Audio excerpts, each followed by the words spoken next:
ñu ngi leen di nuyu koo ci gis turam ak santam da leen di wàccee kenn ku ne si wàccuwaayam da leen di ballu ak yi da leen di baxal nga xam ne sant nañ yàlla bu baax kontaan nañ si woote bi ñu woote ngeen woyu si ñu wolof ngay naan fàttaliku démb ngir tey mën a jëriñ sam réew. jaajëf ngeen may ma tuuti nag ngeen dégloo ma nag xel te bañ may dégloo kaw ndax ñun suñ commune Ndiédiène dañoo am nattu si ñàkk xam-xam. su ngeen seetee depuis sa PS ba léegi amul kenn koo xam ne géré nga commune bi jàng doon ku jàng amul nattu boobu nag lañ xam moo tax du ñu avancé nag ku ñëw dinañu romb benn ki fi nekk ñi fi jiitu woon sax mën naa wax ne xëy na am na luñ gis si ñoom ndax ki nga xam ne mooy Aliou Camara xëy na dimbale na ñëpp sampa ñu kaati sant fële ki nga xam ne mooy jaase xëy na am na lu ñu dimbale si ay yokk ay robinet mais ñun loolu rek lañu am si réewu Sénégal loolu rek lañ ci am du commune du présidentiel du leneen am nañ fi ay sens yu bëri yoo xam ne jaar nañ Ndiobène pour jàppale suñu ndax am na benn ONG bi ñu wax Pildon jaar na fii ñu dajale ñetti dëkk yëpp ci doon mango bi ñu waxtaan boo am suñu pas-pas ndax ñoom la ñu laajoon mooy suuf ndox béton ñu defar ñu 2 classes ak 4 toilettes ñu woote fii daje ba fas ay suñu cotisation ñu ne nañ woowa ca Ndakaaru ña ca Kaolack ñu jàppale ñu waaye nañ def délégation dem ci monsieur le maire bañ demee def délégation dem ci monsieur le maire yëppi ko suñu yéen mu ne ñu dinaa leen jox 1 million ngeen def ko ca ana moom la picc yi de naawee depuis daaw. leer Sénégal soxla ko àdduna soxla ko tey Macky Sall sax soxla na ko waaye du ci jot ndax am na moom fu mu jëm ndax ñun lu ñu soxla Macky Sall defalul ñu ko man tey Sonko laa àndaloon si jamono jooju boobu coalition Yewwi Askan Wi amuloon damay wax lu am waaye ànd ak dëgg rek wóor boo ànd ak dëgg yàlla da lay ñëw jox la dëgg sa loxo teg ko sa loxo. ma rappelé leen un tout petit peu kayit bi nga xamante ni le 23 janvier moom ngeen di tànn mooy kayit bii ngeen di gis mooy choix bu baax bi ngeen teel a dem ci bureau de vote bi dem seen def seen tànneef votel Abdou Aziz Mbodj mu gagné commune bi Ndiédiène ñu jublu ci leneen maintenant cette fois-ci li ñu def mooy jox parole bi ki waral jotaay bi ma bëgg ngeen déglu ko bu baax a baax déglu ko ak xol mu jox leen discours bu am solo bi nga xamante ni mooy discours dëgg bi mooy discours du changement ndax yaakaar naa ne changement la ñu bëgg te ku bëgg changement il faut nga teg koo xamante ni am na compétence wax naa ko sànq c'est la compétence qui fait la différence donc pour différence boobu am il faut ñu am le bon choix et le bon choix c'est docteur Abdou Aziz Mbodj ñu tàcc ko bu baax a baax dinaa leen doomu dëkk bi la doomu Saloum la te yaakaar naa li mu xam la bëgg a indi commune bu Ndiédiène doxal ko ba ñëpp gis seen bopp donc à partir d'aujourd'hui ma ne leen le bon choix c'est qui su ma nee le bon choix c'est qui ngeen ne ma kal docteur Abdou Aziz Mbodj docteur Abdou Aziz Mbodj Ndiobène a ngi nii sa dëkk la dégg nga discours bi fi jaar jox nañ la confiance jox nañ la lépp jàppale bés ni ki tey Ndiobène nooy na lépp tey jii bu doon élection Ndiobène rek la am xamal ne 100% nga am au soir du 23 janvier Abdou Aziz Mbodj qui sera maire le maire de la commune de Ndiédiène par A et par B ndax c'est le bon choix c'est le meilleur choix nee naa leen kii mooy le lion du Saloum l'infatigable xaritu ndaw ñi xaritu étudiants yi yaakaar naa ne loolu am na solo kon Abdou Aziz Mbodj vous avez la parole le public est là Ndiobène Tallene est là devant vous Abdou Aziz Mbodj merci. salaamaaleykum wa rahmatullah mbokk Ndiobène Tallene maa ngi leen di nuyu bu baax di am mbégte lool taxaw fii di rafetlu mobilisation bi rafet bi bu am solo bi mobilisation bu exceptionnelle bii nga xamante ne day gën di dalal xel parce que naka jëkk sama xel dal na ci Ndiobène Tallene Ndiobène Tallene xam naa ne le 23 janvier ñun ñoo koy gagné jaay doole te ñëpp xam nañ ne maire bi loolu la fi nekkee jaay doole lekk suñu alal la fi nekkee loolu nag ñun ñoo koy fajal suñu bopp ay fexam ay financement yu génn ci réew mi pour góor ak jigéen xale yi moom xale yi jeunesse bi boo amee 35 ans bëggoon mais jigéen amul limite d'âge daanaka laajuñ kenn garantie am na projet rek laajuñ kenn apport boo xam ne boo dugalee 100 francs am boo xam ne boo dugalee 1000 francs am indil projet rek département Kaolack ñu financé bi ëpp junneey projet Ndiédiène kenn amu ci benn jigéen amu ci benn xale bu góor kese moo fi am mooy xale bu góor bi fi taxawal fii naan leen am na master 2 te mosul am master 2 dañ ko dàq deuxième année nee naa leen képp koo xamante ni ci politique bi da ngay taxaw askan bi doo leen wax dëgg di leen fen ku la jox suñu budget nga lekk ko parce que ku dul wax dëgg moo sàcc benn lañ loolu foog ngeen xamee ko beneen bi ñi nga xam ne war ngeen leen xamee chaque jour ma ne man opposant la mais képp ku Diallo maire Bocar Kanta Diallo opposant nga war a nekk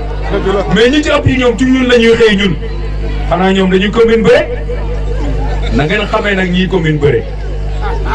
Diallo Bocar Kanta Diallo ñi moo ko wax dara mais Abdou Aziz Mbodj ngay critiquer ak waa am ñi nga xamante ni ñi ñoom la àndal mais ñun yoruñ mairie bi kenn mosu ñoo dénk Bocar Kanta Diallo moo yor suñu alal juróom-ñaari at chaque année ñu dénk ko lu ëpp 100 millions 100 millions yooyu mu koy sànq di ko def ci boppam te xam ngeen ne def nga ko ci boppam. dimbale leen ñu tuuti Bocar Kanta Diallo xam na ne moom buy dox sax xam na ne moom fii dootu fi faluwaat parce que waru fee faluwaat premièrement manut jubalut te leeralut yërëmul askan bi ku nekkee ñoom ñoo nekk pouvoir exemple bu ndaw bi ma leen di jox rek keroog bi pont bi dagee lu tax ñoom mënuñ ko defar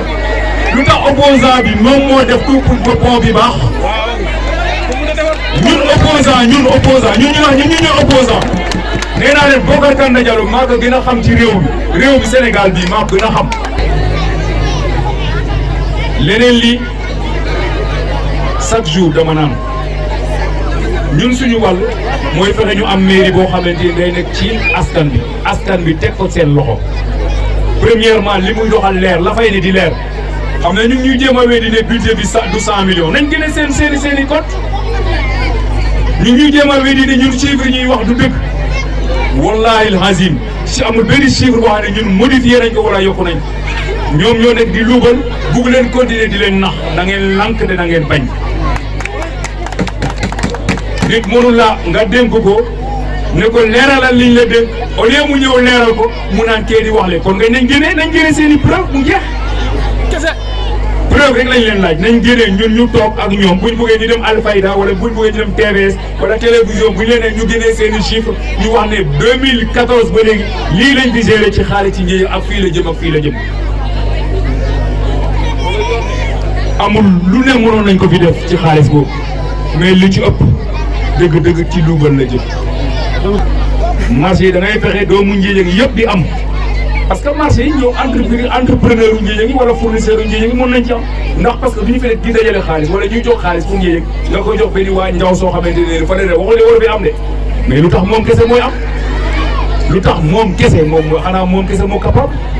te Ndiédiène fii man ma xam ne ay entrepreneur yoo xam ne ba Kër Maba dañ fay gañ ay marché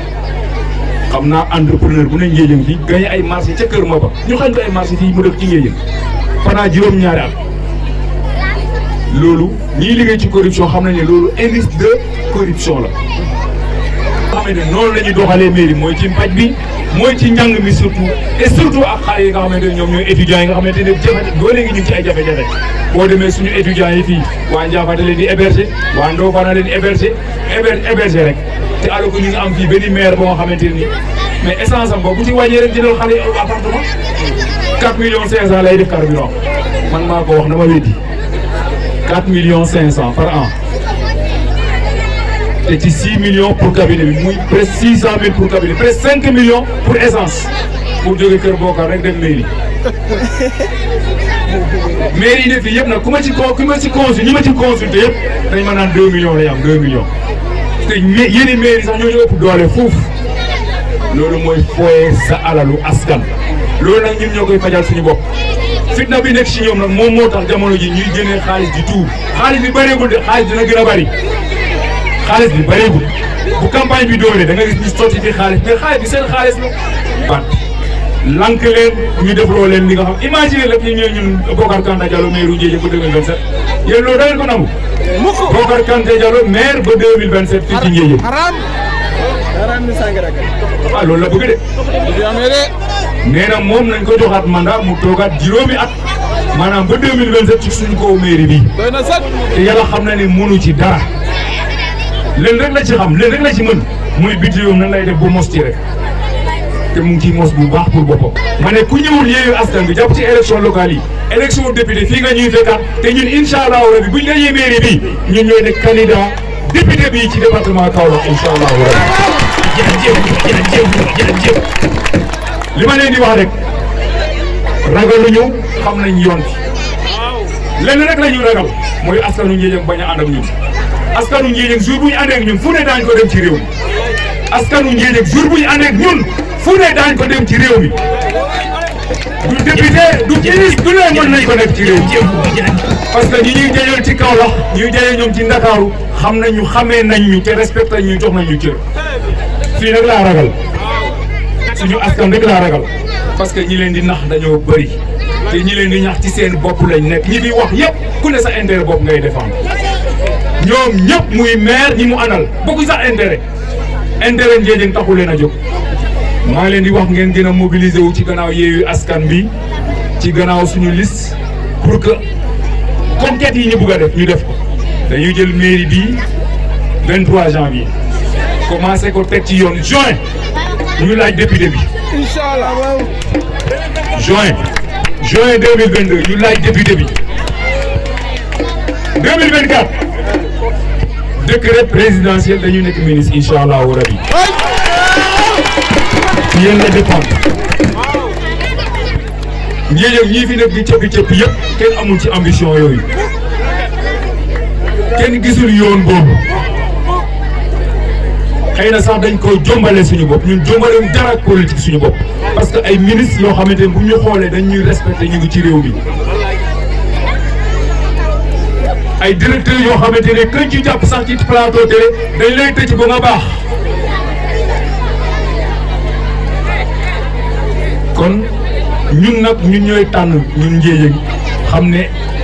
li tax xam ne li tax xëy na loolu la tam si di wax xam ne am nañu occasion pour dugal Ndiédiène ci histoire ba Ndiédiène kenn dootu ko tudd fenn ñu koy jaawaleeg ab dëkk parce que li enclavement Ndiédiène du tali bi kese de dafa nekk ci bopp yi Ndiédiène kenn xamu ko faaw ñu génnee ko mu di koy yëkkati ko ci kaw pour que Ndiédiène avancé loolu nag ñun doomu Ndiédiène ñëpp ñun ñoo koy defal suñu bopp. parce que maire du buur dañ ko jox dañ ko dénk il faut que ñu yegg foofu ak suñu njiit yi parce que ñu jox la dénk la jox la alal nga ay sa bopp foo xamante ne nii kenn yeggu fa ah ku wax nga woo commandant et te jaay nit ñi doole partout loolu day jeex fii ci Ndiédiène ak yéen maa leen di gërëm bu baax di rafetlu waat bu baax a baax mobilisation bi kii suñu xel dal na xam nañ ne fii moom. nooy na